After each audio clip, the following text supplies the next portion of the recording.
Irwandi Yusuf memenuhi pemanggilan Komisi Pemberantasan Korupsi atau KPK hanya sebagai saksi terkait penyidikan gratifikasi senilai 32,4 miliar terhadap mantan Panglima Gerakan Aceh Merdeka atau GAM Izil Azhar alias Ayah Merin. Irwandi diperiksa selama 2 jam di gedung KPK RI. Ketua DPP PNA itu juga dicecar dengan 40 pertanyaan oleh penyidik KPK.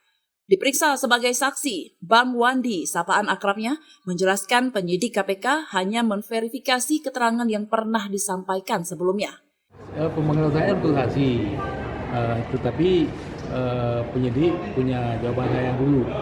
Ada 3 berkas 3 kali pemeriksaan tentang Merin tentang BPKS Sabang. Dia bilang, ini ada 3 berkas, coba baca dulu, barangkali masih sesuai. Kita gunakan itu aja, kalau nggak sesuai, beri catatan. Saya baca semuanya, sesuai. Maka saya bilang sesuai. Akhirnya di copy aja yang itu untuk ketek yang baru. Habis 2 jam. 2 jam yang menunggu. Berapa pertanyaan, Bang? 40-an. Tapi berapa?